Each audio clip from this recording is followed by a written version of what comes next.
Tapos dyan yung sa unahan, yung nasa laot, yung mga kung ano-anong mga gumaganyan-ganyan. Mga isda po yan, yung mga kumukulo-kulo na yan.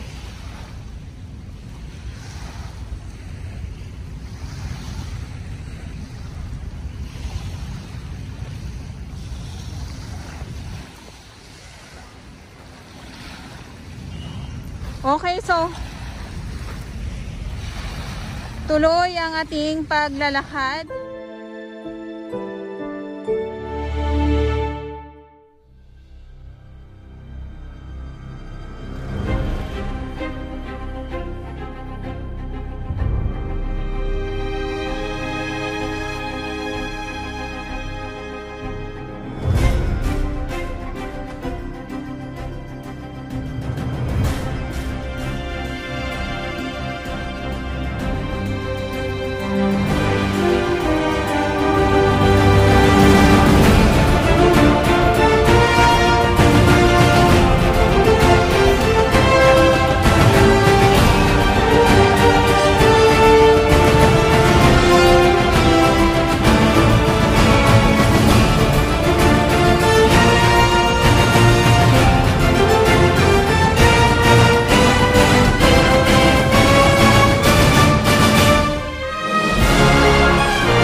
So maglakad tayo hanggang papunta dito sa 500 meters nitong Dolomite Beach po.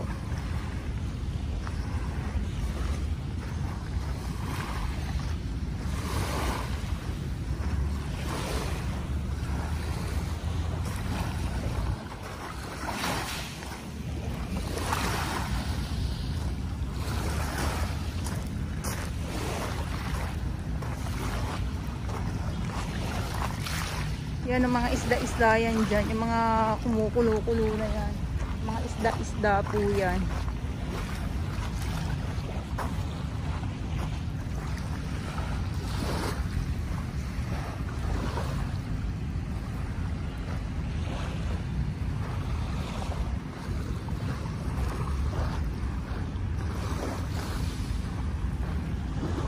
Okay, so iikot ko lang po kayo. So ito naman, mawawala yan pag yung traktora ay umarangkada. Pag natuloy-tuloy na po ang ang pagpasada nitong makinarya dito sa Dolomite. So muli no, ulitin ko, wala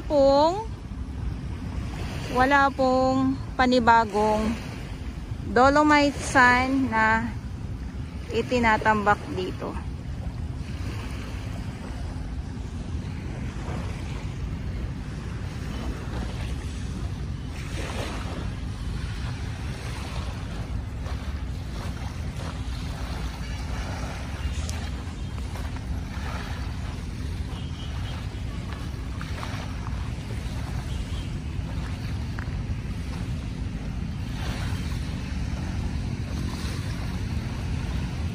Grabe no, yung mga iba talaga pag pagsama-sama sa paglilinis, mabilis po.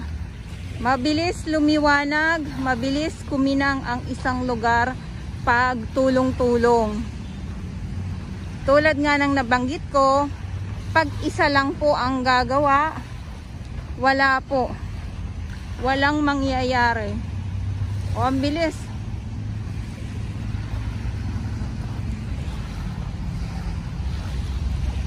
Yan. So kung kayo ay gusto nyong masolo Or kung gusto nyo yung wala masyadong tao, dito kayo sa 2 pumunta. Kasi doon sa 1, ayan, so marami na ano doon, marami talagang nakaano kaagad doon, nakapwesto kaagad. Kung kayo naman ay mahilig sa mga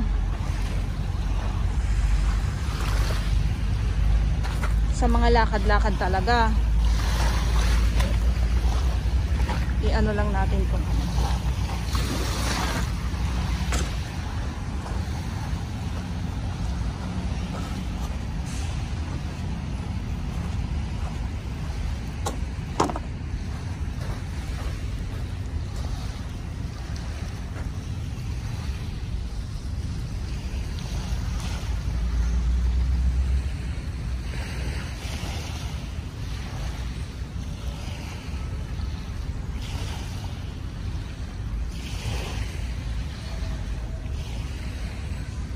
Tapos dyan yung sa unahan, yung nasa laot, yung mga kung ano-anong mga gumaganyan-ganyan, mga isda po yan, yung mga kumukulo-kulo na yan.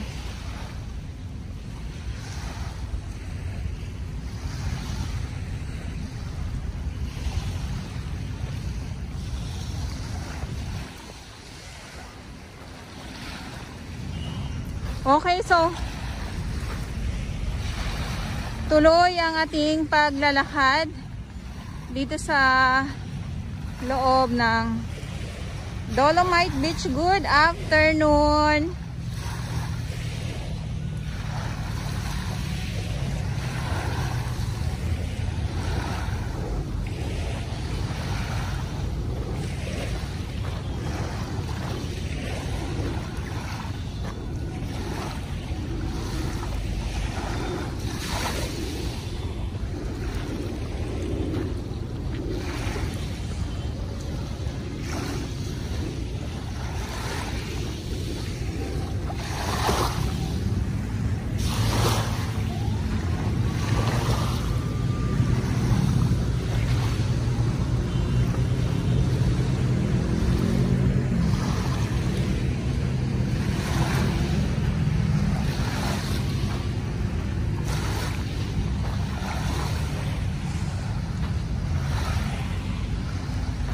Medyo ano na, medyo high tide na. Kaya yung mga nakikita natin ng mga shell dito sa Dolomite ay hindi natin sila makikita ngayon kasi medyo high tide na po. Makikita lang natin yan sila pag sobrang low tide.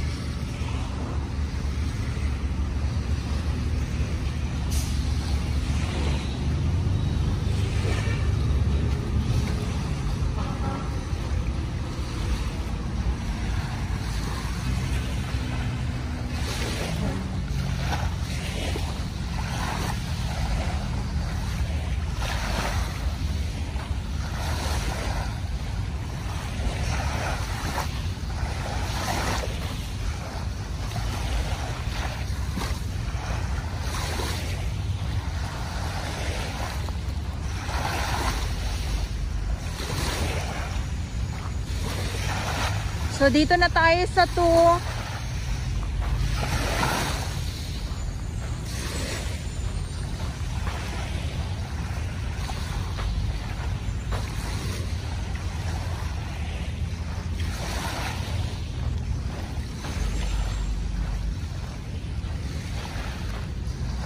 Maganda sana kung sobrang low tide. Dito makikita natin yung mga shell. Ayan, mga shell yan eh. Ayan oh.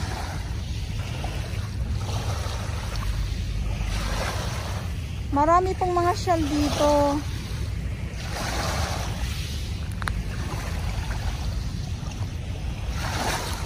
Yung mga nakikita ko.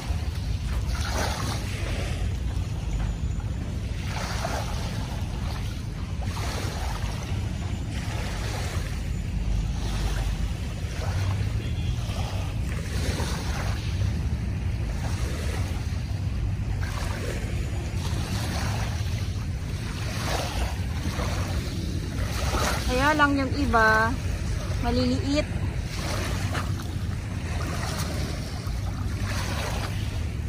Katulad nito oh. Basta itong mga halaan na to ay hindi na to bago para sa akin. Kasi marami talaga dito. Kita nyo naman po yung iba may mga, pag yung hinahagis ko para malaman ko talaga kung may laman. May laman naman talaga. Para panigurado. O kaya yung kung ano, hinahagis ko na lang uli, binabalik ko sila sa tubig para mas lumaki pa sila. Tapos to, ayan o, mga tahong yan na mga maliliit. Kaya nga lang, wala, hindi na po tayo dito makaano na yan kasi mababasa po tayo.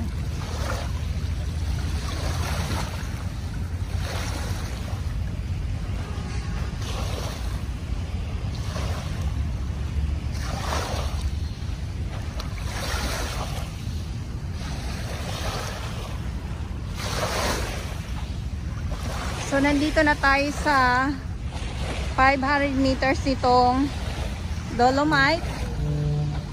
Ulitin ko po, no, pag napasadahan ito ng makinarya, so magpapantay muli ang dolomite sand. Okay. So dito yung karugtong, pero wala ito ditong dolomite sand na nilagay. Remedios, tapos Yacht Club. So ito yung update ko. Good afternoon po sa inyong lahat. Mga baguhan, yes, welcome sa channel ni Miss Jolani Dorabels. Mahalin niyo po ako ng buong buo, yun ay hindi galing sa ilong ng Maisingaw. God bless everyone.